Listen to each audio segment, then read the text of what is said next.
It is time for a Mediator Kawerik debut. So even before his buff, he was actually one of my favorite units to use. He was kind of locked in only being able to be full resistance gear. But now, I've changed his gear to be more of a bruiser. So these are the stats I have him on. I put him on penetration set because I just had the extra gear. Since he does do quite a bit of decent damage. Now his role to being a threat to debuffers while also doing decent damage is really nice. And I've chucked him on Warhorn because his whole kit pretty much has a lot of combat readiness pushing for himself and allies. He's just gonna fly all over the place. So, enough chit chat. Let's go showcase him in RTA. Okay, so Angel of Light does go first. We don't really have to worry about it. So now we want to bust this LQC. So we S3 with Mediator, bust the LQC, and then hopefully win from there. So we're going to give an attack buff. Even though Angel of Light does have her S3 still, pretty much we just want to bust the LQC and then focus on the AOL after.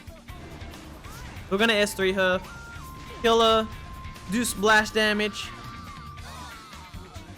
Ooh. You know what? We're just going to straight up try and kill AOL. Since this is going to penetrate, it's going to do a little bit of damage. Oh, maybe it'll kill. Oh my god. And that's it. Now his maid can't do shit.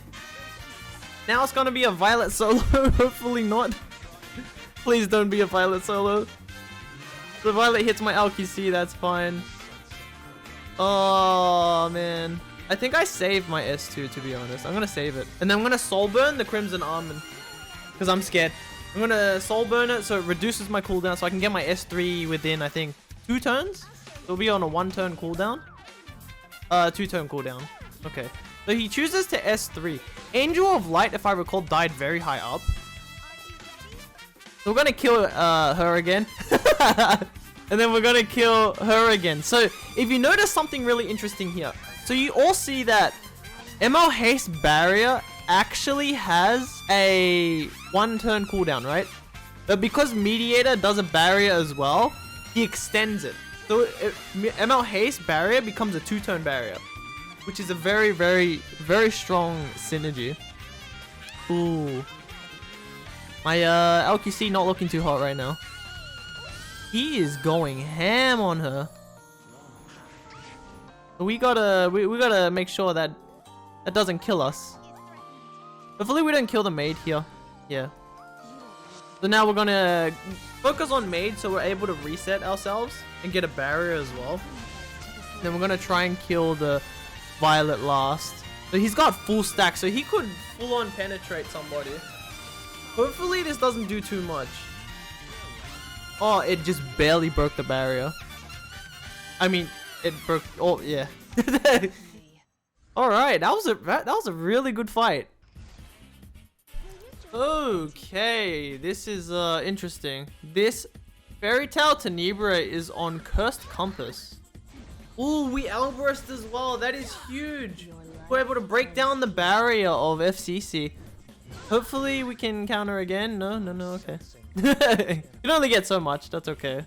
Let's see. I'm actually going to give myself a barrier here. We're gonna try and kill the Fairy Tale Tenebria as fast as we can. She's pretty much the target right now because she's holding her S3 and she is quite squishy.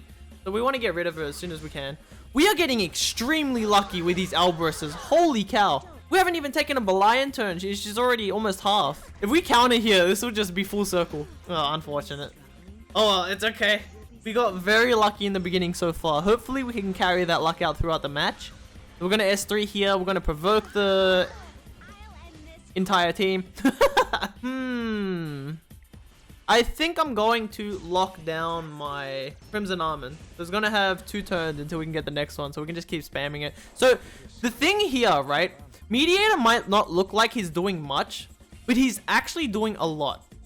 Because him just existing here holds a lot of value against the F10A, right? And the F10A pretty much killed. Oh my god, we got so lucky with these counters and outbursts in this fight. But Mediator just being here is a threat to him because he can't debuff me. And him just holding his S3, he's just flying all over the place, and I can pretty much like lock him in as well. So he's on Crimson Seed as well. So if I just hold my S3, I'm pretty much just gonna fly all over the place. And he can't do anything. Killing the A-Rav is gonna be tough though. Ooh, our counters are proccing like crazy. Hopefully we're able to stun. Ooh, that is huge. So now we're going to do this. This is gonna do a lot of damage. 8k on an A-Ravi, that's pretty good. I think it's pretty much over though. Because he's Crimson Seed procced, and now we're gonna debuff him here. And then we're gonna provoke him as well. Yeah, it's pretty much over. So Mediator didn't do much in that fight, but him just being there was a threat. That's why Fairy Tail Tenebria didn't do his S3, because him just existing, he would have just cleansed it all. In conclusion, I think these buffs are huge for Mediator. Because previously, he would pretty much just do his S3, and then after that, he's pretty much a dead unit. His S2 and S1 didn't really do much. But now his whole kit is just really good. In my opinion, being able to draft or have Mediator as a pocket pick is extremely good against any sort of debuffers like AOL and F10A and stuff like that. Overall, I give it a stamp of approval, Mediator being one of my favorite units. Thank you Smilegate for buffing my boy. I almost forgot.